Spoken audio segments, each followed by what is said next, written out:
I don't see why we can't just start it now, and I Yeah, can that's the recording. Yeah. That way we can respect off your time, and we'll get off to dinner earlier. no worries. All right, let's go. We're enjoying it though. Don't get us wrong. Good. We So I'll will. start sharing. Yeah, and what are my slides? Wonderful. So thank you so much for having me. So tonight, this is a talk on how to niche and why it is important.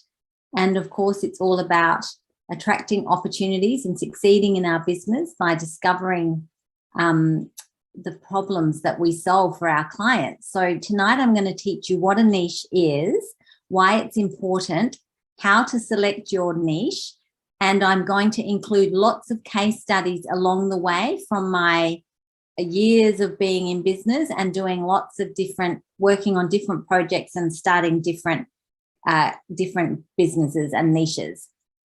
So I would thank you for that fabulous introduction, Erwin.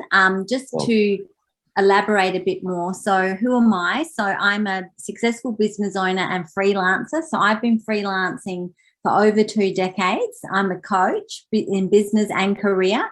I'm a poet as well, and speaking is and doing this type of talk is like me in my zone and living my purpose.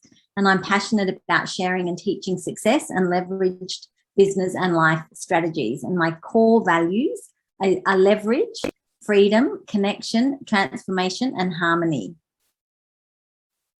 So I've got lots of different other slides about myself, but I might race through them. I won't spend too much time on myself, but just a few highlights. When I started my coaching business, I was shortlisted for a business award within my first year of coaching. I went on a 3-month working holiday as a coach and traveled to 6 countries, which is where I went to South Africa, Heidi, in 2018, 2019. And I'm really glad I did that because then COVID came. And that's, something I learned was that if you have an opportunity to do something, just take it because you never know what's around the corner. And at the start of COVID, I secured a job just after and during when I was running the networking events where I met Mark and Erwin. I secured a job as a career coach at a registered training organization. And that's what I was talking about before with being a freelancer, is that I got paid to learn a new skill set. But it was my freelancing skills that got me that job because of everything that I had taken on board myself and studied, and all the business development I'd learned as a freelancer. And it's just such an amazing place to learn skills, which will then serve you throughout your career, no matter what you want to do. So I worked for this registered training organization, which was amazing. I built their new role. I created curriculums. I'll skip through this because I don't want to go too much. My outsourcing company is go to outsource.com.au. So I spent 10 plus years of outsourcing and helping entrepreneurs build scale and personal freedom through putting on team members from the Philippines. I ran talks and created an online program, and I, launched a course. So I've done so many different things in my freelancing career, and I've done a lot of content creation and marketing.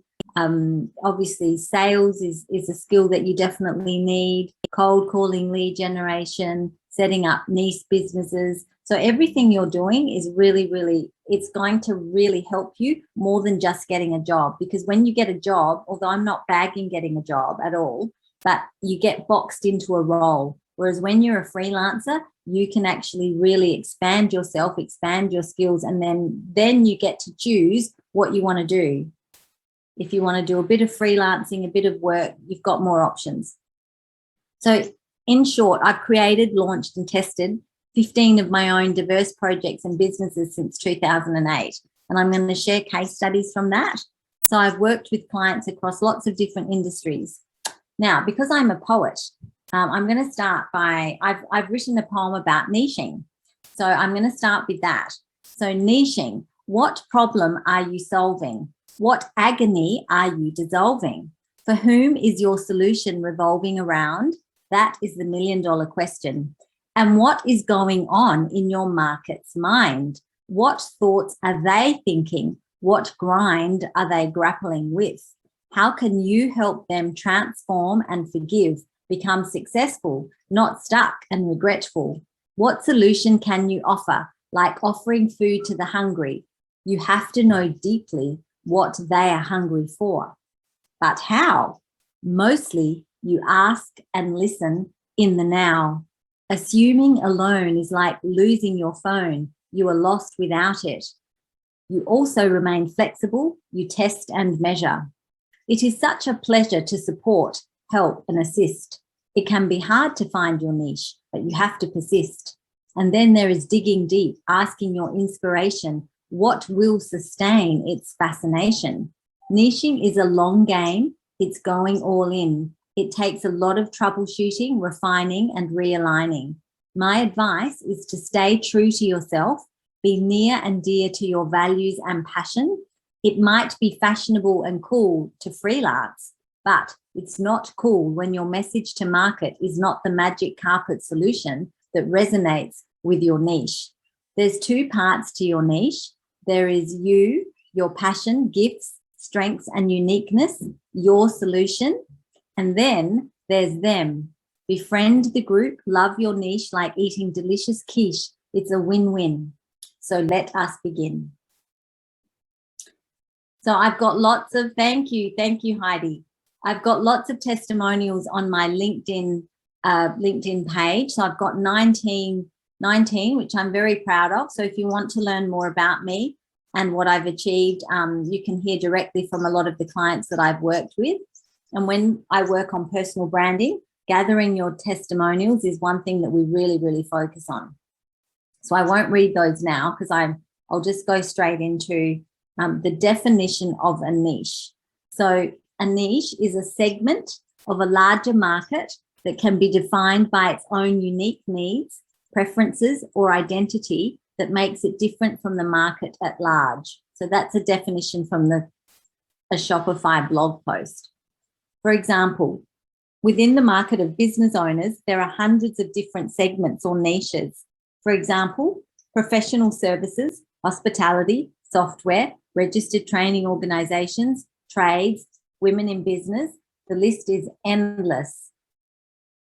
And in addition, within the market of professional services, there are different segments again. For example, lawyers, accountants, engineers, dentists.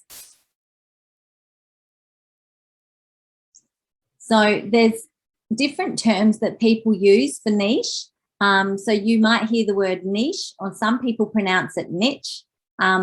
There's niche, target market, audience. They're all similar things, which mean the same thing. And then there's the avatar, and I'll talk about the avatar later. But the avatar is the individual that you're serving. It's like coming up with a profile for an individual person that falls within your target market or niche. So why is a niche important to you? Because it fast tracks your effort to become an expert. You can't be everything to everyone. So do people understand what I mean by that? Yeah, it's just not possible because there's so much to learn, and to become an authority, you've got to keep that lifelong learning going. It will make it easier to connect with your target market if you have a niche. It's easier for marketing and planning, and it defines how and where you speak to your audience. Without it, your target market can't identify itself through your solution. So I'm going to start with a case study. So in 2017, I was cold calling lawyers to secure a group of regular ongoing clients. So I was doing that from my outsourcing business, go to outsource.com.au. When I rebranded the campaign from go to outsource.com and stopped sending it from my go to outsource email, then I did a complete rebrand. So I created this brand called ozlegalsecretary.com.au. I used the same cold email. I immediately picked up a prospect within a couple of hours of sending the email. And that guy turned into a client I worked with for over 2 years.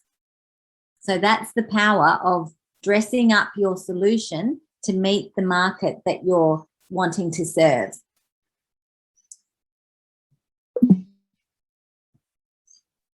So this is the cold email that I sent out, because with lawyers, it's very hard to get through to them. You usually just get through to the receptionist. So what I did in that campaign was I found a directory of lawyers. It was an association of lawyers, and I went to that website, and then inside of that website, that association was the list of the members, and then that had email addresses. So my email was targeted and customized to the name of the lawyer. So it wasn't just to whom it may concern. It was a customized email. That's just a bit of info. So I just sent out something very simple. Dear Duke, I'm reaching out to let you know that our company offers outsourced secretarial, admin, and low-level marketing services to lawyers and legal firms in Australia. We have flexible options starting from 10 hours per month and can perform a range of tasks. If you would like to know more, please get in touch by replying to this email or calling me on my mobile. I myself am based in Brisbane. Look forward to being of assistance. So it was short, sharp, and shiny. So that email got me. That email in the Oz Legal Secretary got me the client. So I went from this brand, so go to outsource. So that's still up online. And I rebranded to this, ozlegalsecretary.com.au. So it was very branded to lawyers. So how to find your niche. So you are here. Who is my niche? You might be asking yourself. Don't know which niche to focus on. So I heard someone earlier wrote in the chat box that she's in the last month had 10 different niches. So I can relate, and that's a good place to be. So it's not bad, it's actually good. So you might be asking yourself, where do I start? So where you want to arrive at is you want to be clear. You want to be able to answer the following. My products and services solve the problem of ... for ... And so you always need to think in terms of what problem are you solving. So you've got to think not from oh gosh, I need to make some money, I've got to pay my bills. You've got to think about, okay, what am I solving for these people? What can I solve?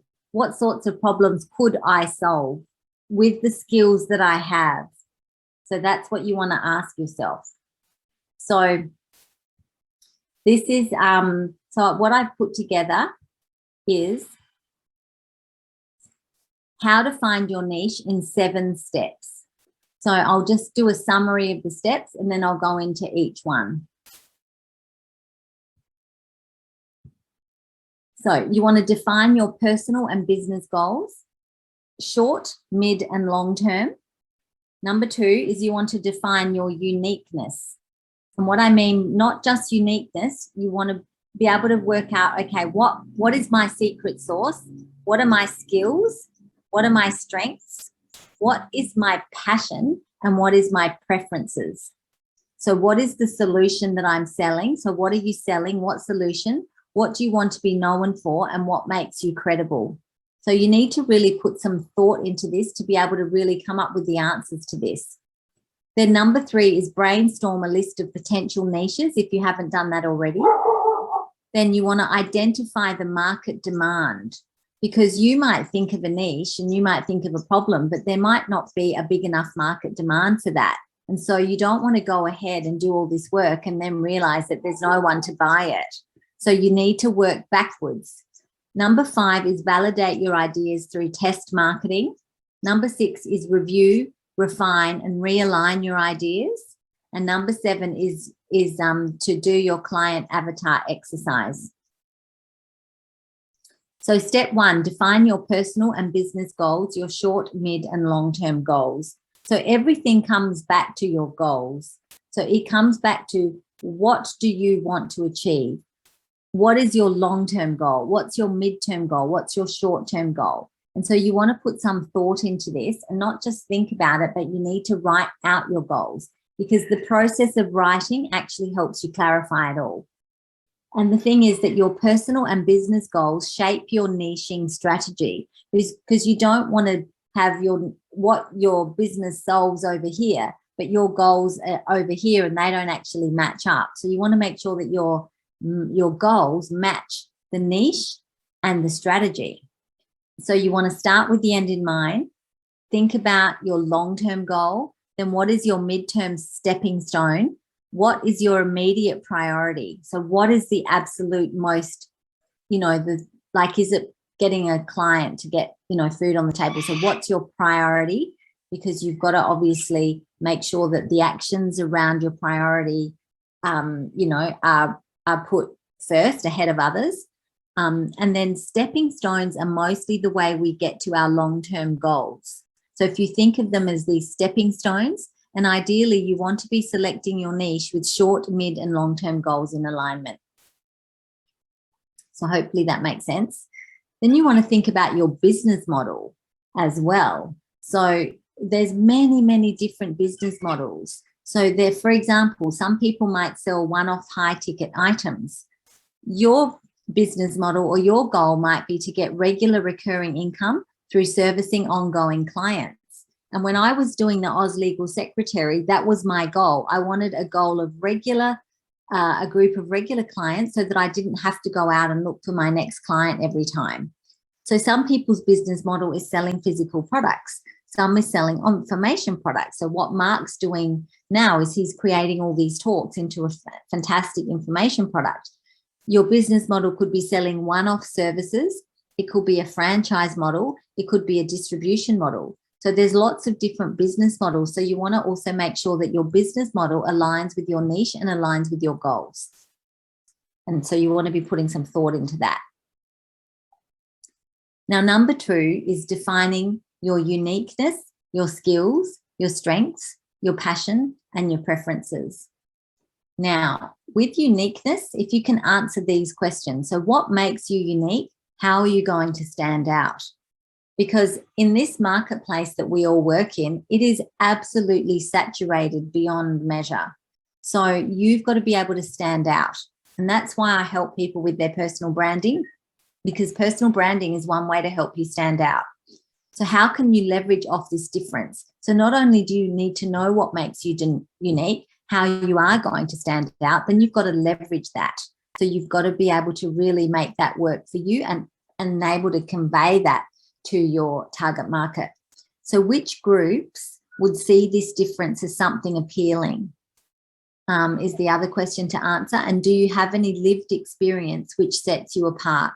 So what I mean by lived experience is these days it's quite fashionable to talk about, things like people that might have depression or anxiety, people that might have children with a disability, or, most of us are parents, and so we all have the lived experience of being parents. So lived experience can also be one way that makes you unique, and that will draw certain people to you because of your uniqueness.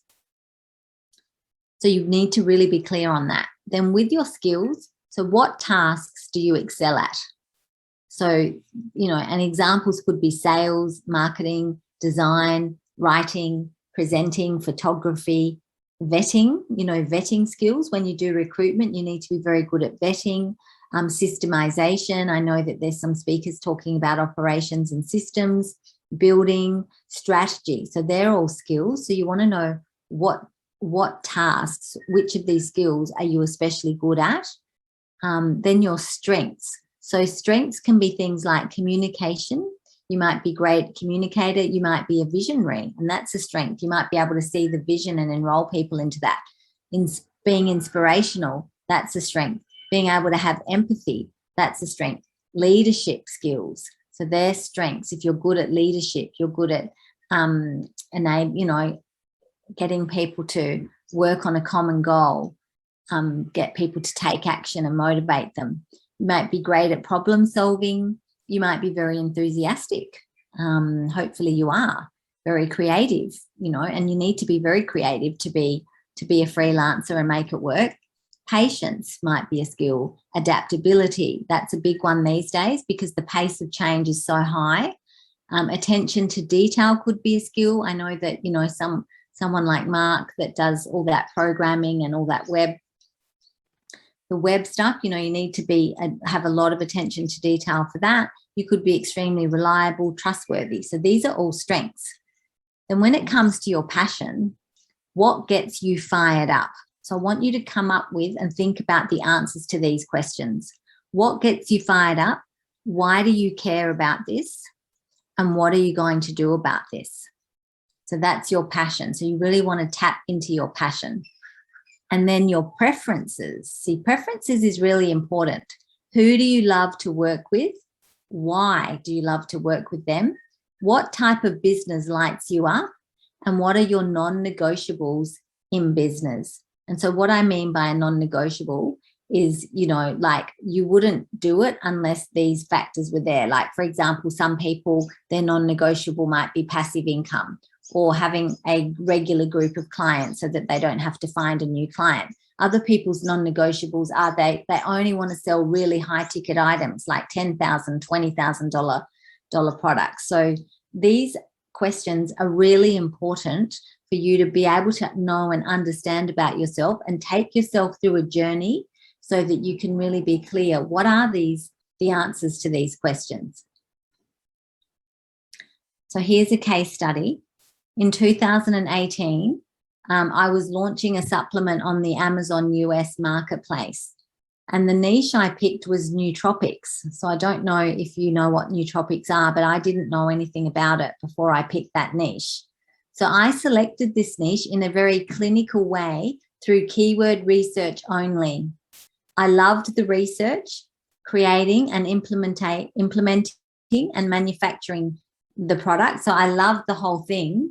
I loved bringing a product to market, but once it was launched, I lost interest in the ongoing marketing because there was no real passion for the niche or true alignment in the first place from me. So now that I've really progressed in business and I've really evolved and I've become, you know, I guess older and wiser, that's why I've put that piece in the previous slide about your passion and your preferences, because being in business and having a niche, it's a long game, not a short game, and you need to be able to sustain it. So that's what the product looked like. The listing's still on there. So the whole thing was like I loved the whole thing apart from when it was launched, and then I had to like really commit to it. I didn't like that bit anymore. So the lessons I learned, what did I learn? I learned that the differentiation was not compelling. So I couldn't actually really, it just wasn't compelling enough. Does that make sense? So the difference wasn't compelling enough. So the niche was not a passion which I could sustain interest in. So it was actually a misalignment with me. The strategy I was modeling was already dated. So by the time that strategy came to me, the market was saturated and the differentiation wasn't compelling enough. My real passion before I picked that niche of nootropics was around spirulina and iron boosting supplements. But when we ran the numbers, they were not viable. And so then I went to that nootropics. But really, nootropics was not a good niche for me. It was still a fantastic business experience, like I said. So I don't regret it, but I did learn something really valuable about niching.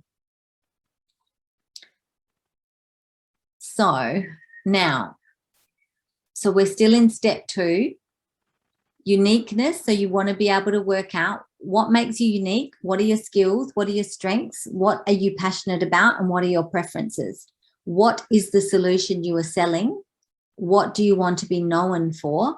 And what makes you credible? So you need to know all this in order to be able to market yourself. So what is the solution you are selling? So identify the market you're in. So it could be health, wealth, or relationships. So mostly there's 3 markets. According to Mike Kim, he's got a fantastic book called You Are the Brand. So he says there's 3 main markets: health, wealth, relationships. And I would agree with that. So there's a vertical focus. So that's a specific kind of client or industry. So you might be selling different products or services for one group, for example, dentists.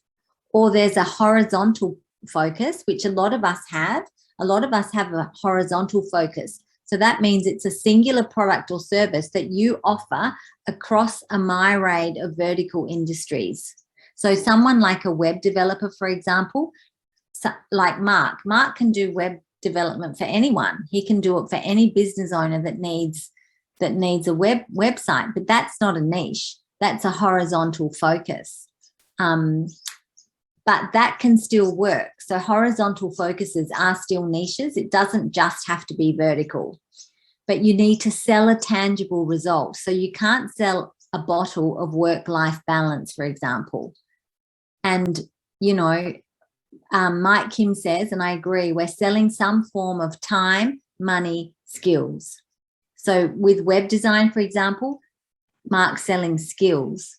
As a, you know, a mindset coach, you might be selling money. So what are we really selling? So what we're really selling is feelings and emotions. So we're actually really selling love or transformation or confidence or security and safety or credibility or influence. So we're selling something, we're selling an emotion. And I thought this was really interesting. I got this from the HubSpot blog article of 2015. If we're selling, so we could be selling, when it comes to greed, if I make a decision now, I will be rewarded. So that's what people are thinking. When it comes to fear, if you're selling fear, if I don't make a decision now, I'm toast. If you're selling altruism, if I make a decision now, I will help others. When we're selling envy, if I don't make a decision now, my competition will. Pride, if I make a decision now, I will look smart. Shame, if I don't make a decision now, I will look stupid. See how that's really quite interesting? So we have to know what we're selling, what emotion actually are we selling, because we've got to really put that into our marketing. And then there's what do you want to be known for? So what do you want to be known for? This is where the personal branding work comes in, the brand you. So as freelancers, we are the brand. And so the answer to this question, excuse me, what do you want to be known for? This is foundational for when you build out your personal brand. So your personal brand is tailored to your goals and your niche. So everything interrelates. So you have to, when you work on your personal brand, niching is one of the areas that you tailor your personal brand around. So your niche is tailored to your goals and your personal brand. So it's all interrelated. So I help clients with their personal branding. So I've got a program and I've also got a webinar on personal branding for business owners and solopreneurs. So if you want to have access to that, just let me know and I'll share that with you later, how you can email me and I'll get you the link to that. So when it comes to your credibility, so we're moving on now to credibility, what builds your credibility in people's eyes is your testimonials. Like Mark was saying before, he went to the LinkedIn, he saw how everyone was interconnected. So everyone involved in this event is kind of interconnected, and the testimonials are one way that he saw the interconnection between all the people. Your qualifications, so Heidi, you've just done your certificate, I think you said. So that's part of your qualifications, it's part of your credibility. Your experience is part of your credibility. So, someone said earlier they've had 10 niches in the last month. So that's fantastic, because what you're doing is you're actually testing things and you're gaining all of this experience by working with different types of clients. And then you turn that experience into case studies, and then you turn that experience into the decision about who you want to mainly focus on, which niches. So for my personal branding, my niches for that, as well as, so my niches are coaches, consultants, therapists, artists, professionals, and entrepreneurs. So they're all people that need a personal brand to build out their personal brand. So moving on to step number 4, then you've got to brainstorm a list of potential niches. So, the lady that worked on 10 niches in the last month, so you've already brainstormed a list of potential niches. And so that's really important, is that brainstorming. So you want to develop a set of criteria or non-negotiables from the work you did in step 2. So step 2 is really important. So the skills, the strengths, the passion, the preferences, you want to be really clear what's the viable, tangible solution that you're selling and how can you leverage your uniqueness. And so step 2 then defines the step 3, which is brainstorming the groups of people that you could be a good fit for and thinking in terms of the solutions that you could be selling to them.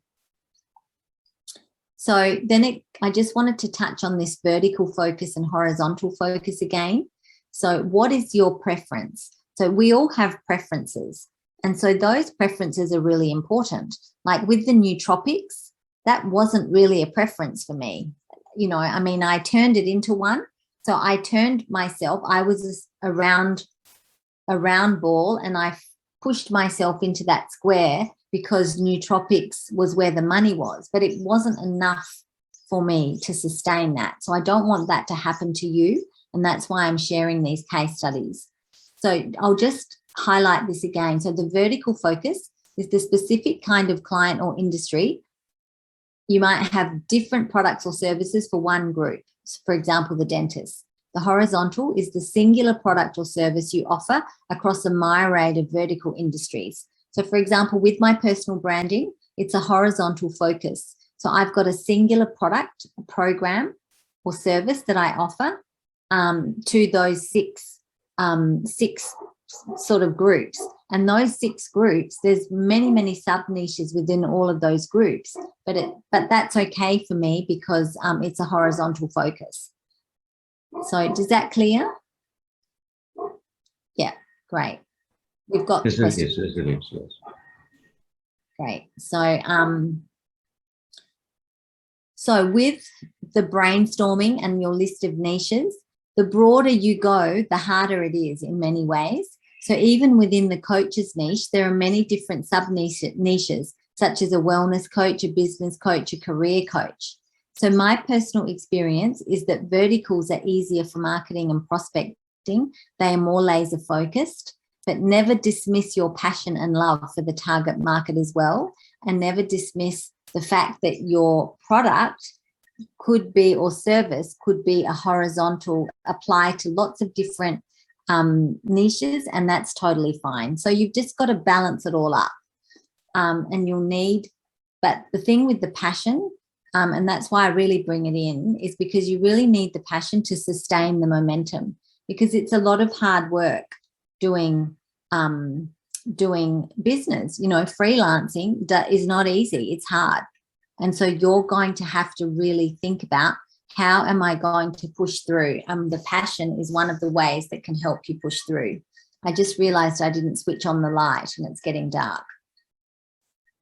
So personal brand content. So this is another case study. So in 2020, at the start of COVID, so that was when I just met Mark and Erwin, most of my coaching clients vanished. My partner and I pivoted to offer personal brand content solutions to real estate agents. So it was low-hanging fruit, as I had already been working with one real estate agent for a year and could showcase my content. The marketing was very straightforward and targeted. I could easily get hold of mobile numbers and cold call the real estate agents, and they were mostly the decision makers. So it was a seemingly good pivot, and I did secure some clients quite quickly. So it achieved my goal, which was quickly to replace my income that I'd lost. But my key learnings from that were that most real estate agents are very unreliable. Many said yes and then disappeared. One never paid invoices. So the niche was not enough of a passion to persevere. And so to me, it all comes back to passion. So I've had that experience time and again, where I've just done something because it seemed easier, because the market research points in this direction, but the passion wasn't there. So that's why I'm hammering this point home again and again. Also, the key learnings were, when coming up with a name, I decided against putting real estate in the name, just in case down the track we wanted to pursue other verticals. So we called it personal brand content. So if you are crystal clear about the vertical, like I was with Oz Legal Secretary, I was crystal clear about the vertical, I was targeting lawyers, then it's a good idea to put the name, to put the vertical, such as lawyer or dentist or whatever it is, in the name, because when you put them in the name, it makes it easier for them to identify themselves in your solution. So moving on to number 4, identify the market demand. Is there a big enough demand? Because it's all well and good to be passionate. It's all well and good to have a solution, but is there a big enough demand for this? So you want to take your solution and each niche on your list and put it through the following. So then you want to do some keyword research. You want to find out who are your competition, and you want to do a SWOT analysis. And SWOT stands for strengths, weaknesses, opportunities, and threats. And this helps you determine which niche to go after, where to place or position your products or services in relation to your competition once you have worked out who your competitors are. So keyword research is the process of understanding the language your target customers use when searching for your solution to their problem. And it could be products, services, or information that they're looking for. It then involves analyzing, comparing, and prioritizing the best keyword opportunities for your marketing collateral, including website and content marketing. So keyword research is the only way to figure out what people are typing into search engines. So you need to know this to avoid creating solutions to problems that nobody is searching for. And it helps you work out if the niche is worth pursuing and if your solution stacks up.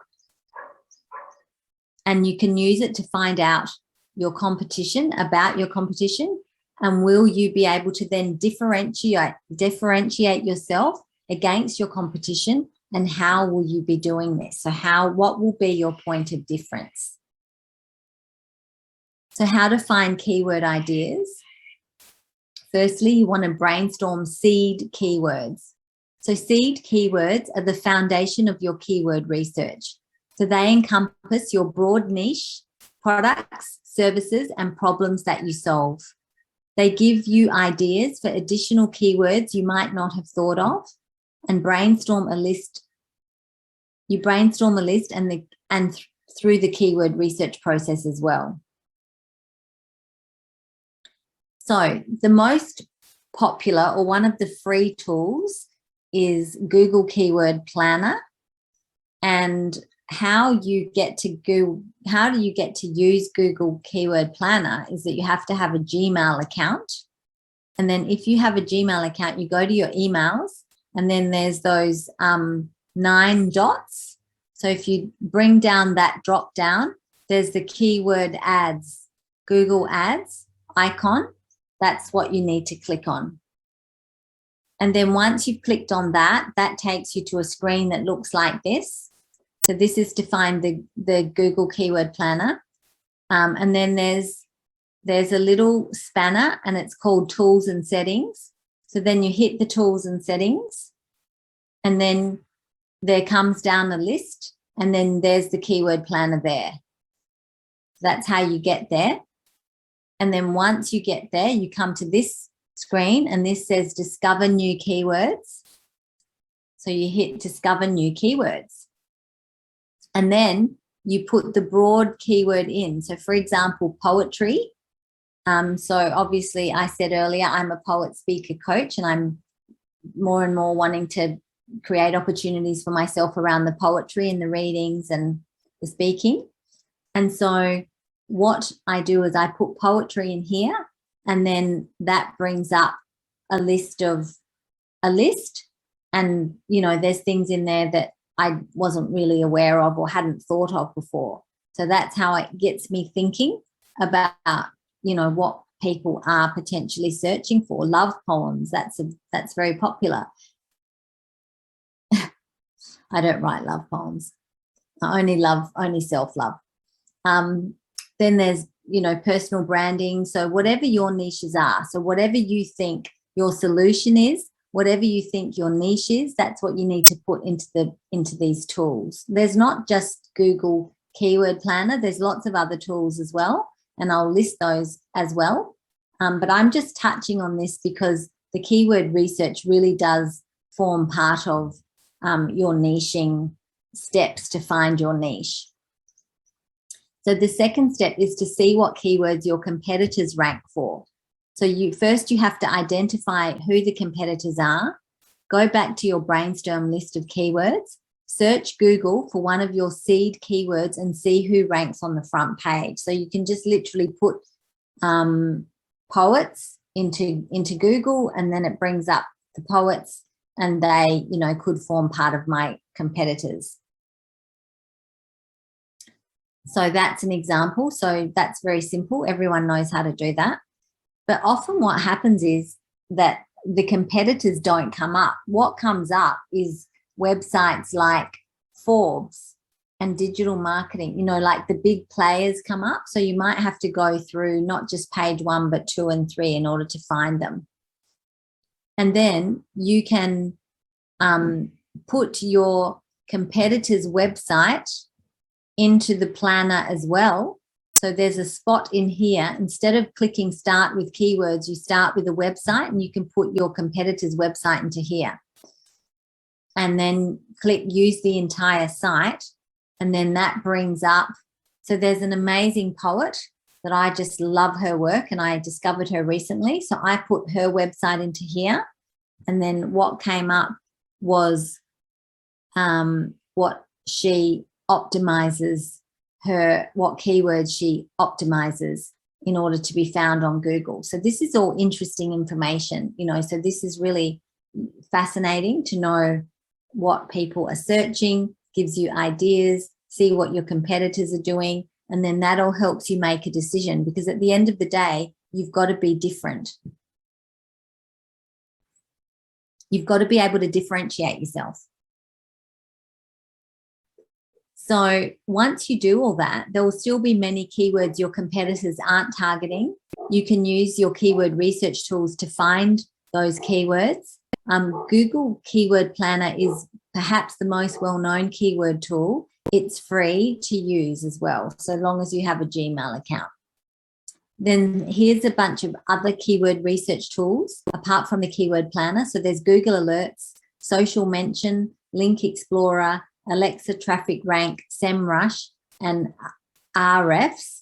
And this, I found that list from an article by HubSpot called What is Competitor Keyword Analysis from the 6th of April, 2021. So I'm by no means an expert in any of this. And in fact, when I was doing my keyword research also for my website, my virtual assistant helped me with all of this, my technical virtual assistant. So these are, examples of the average monthly search, the competition. So search volume. So that tells you the average number of times a keyword gets searched per month, because on here there's search volume, average monthly searches. And then that's average monthly searches there. And then the one next to it is your competition, and it tells you if it's low, medium, high. So I'm sure that Mark, as well, as part of his web design, he would be a keyword research expert. So there's many ways to get help with this if you don't know, but I'm just giving you a bit of an overview. So competition, that shows how competitive ad placement is for a keyword, specific to the location and search network targeting options that you've selected. So the level of competition, low, medium, or high, is determined by the number of advertisers bidding on each keyword relative to all keywords across Google. So this is for the Google Keyword Planner tool. So if we don't have enough data, you'll see a dash. So there's the competition. So if you get stuck, I really recommend hiring a professional through outsourcing or your web designer if you find this too daunting, because it is very technical.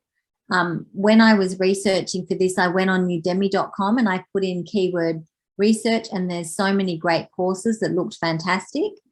And but it's worth doing, because what you then want to do is you want to take what you found and discovered, and then you want to use that in your SWOT analysis.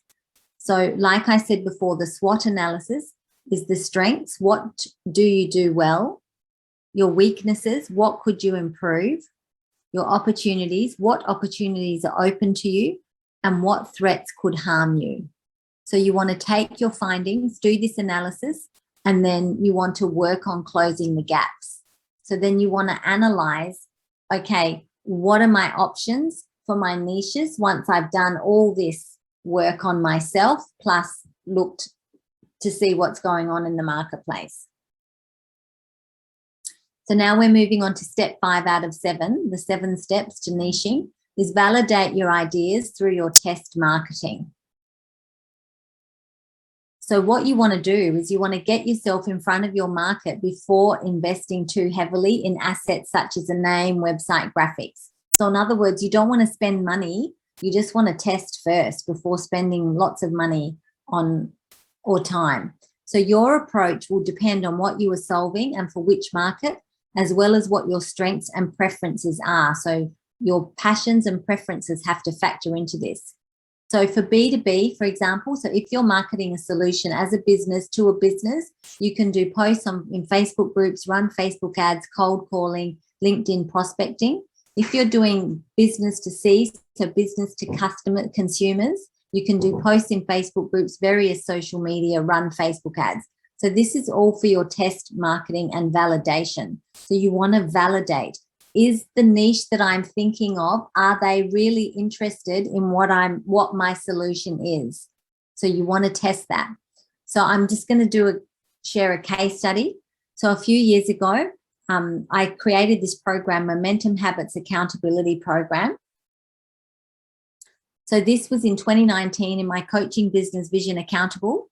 My goal was to acquire coaching clients through an opt-in paid advertising lead generation method. So that was my goal. So remember how at the very beginning I spoke about the goal? You want to be really clear, what is your goal? So my goal was I wanted the leads to come to me. I wanted them to opt in. So I created this program, the Momentum Habits Accountability Program. So it was a horizontal niche in the topic of habits. So what I did then was I created an ad, which was a video and a text. I created a landing page for them to go to. Once they clicked from the ad, they went to a landing page.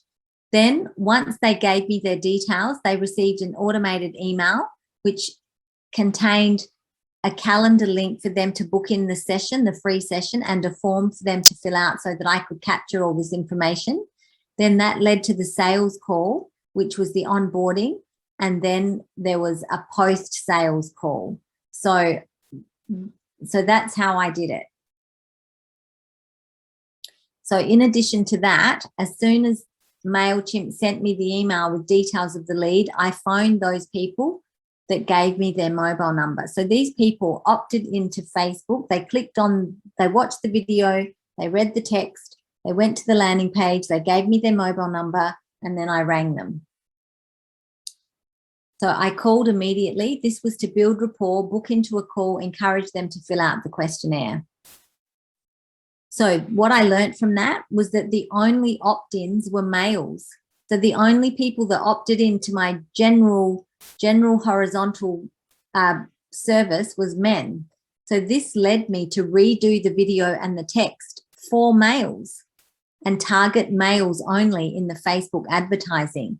So from that campaign, I spent $1,000 in total and generated $3,000 from coaching. When I posted the same text in Facebook groups and did marketing at networking events, many women did join the free trial as well. So I did also generate coaching clients from women. But what I did was I saw that from online, it was the guys that were coming. And so then I redid the video. So that leads me to step 6, which is all about review, refine, and realign. So that's what I had to do in that campaign. I reviewed who came, I refined it, I modified it, and then I realigned my my program. So with the review, refine, and realign, you want to remain flexible. So you want to allow the market to guide you. So the woman that has worked with 10 niches in the last month, so you want to allow the market to guide you and not the other way around. So you want to refine your marketing to become more targeted based on what information you get back from your market research and through working with your clients. So your niche is not set in stone. You might launch with an idea, but then you might really discover actually it's really best suited for someone else. A client might come along that wasn't what you thought of, and then that might give you an idea that, hey, maybe that niche is better. Or, hey, I actually loved working with that client more than I loved working with the people I thought were going to be my niche. So then maybe you can review it, refine it, and realign yourself. So this is not set in stone. This is all an experiment. But the thing is, you want to make your first sale quickly, and you want to do progress over perfection. So perfectionism is a big trap. We all get trapped in perfectionism, and it's very, very bad. So you just want to progress so that you can get all this information and intelligence in order to be able to realign. So you want to make your first sale before you build websites and other collateral, which is what I said before. So starting out, most people avoid niching in order to get a feel and taste for which clients you work best with, which ones you can help the most through your products and services. So don't worry if you don't know your niche. It's normal. When you're starting out, no one knows their niche, and you kind of have to discover it as you go along. So obviously, which ones you enjoy working with, and it's better to scale once you are clear and have a number of case studies under your belt, because the success stories build your credibility. A known niche is set in stone, and you can experiment and change. So there's nothing wrong with that. Yeah. Oh, yes. So step number 7 is the client avatar exercise. So I'm getting there. I'm getting to the end. So this exercise is also known as your buyer persona. So we've all heard of who's your avatar? Who's your avatar? It's like been thrashed around to death. So your avatar, so there are many free templates available online. So don't get hung up about who your avatar is. It's all made up anyway. So it's a really fun exercise to do. It's something really empowering happens when you take the time to craft the client persona. So HubSpot they've got some PowerPoints on the persona, which are quite good. So with your avatar, so it covers the psychographics. So how does your avatar think, their personality, their values, their attitudes, their interests, their lifestyle. So when interacting with your industry, so say, for example, it's coaching, what would their top 3 values be?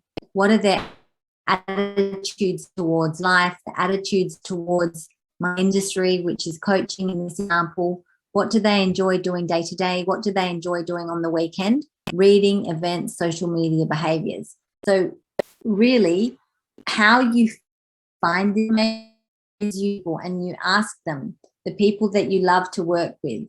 Then the avatar exercise usually incorporates fears.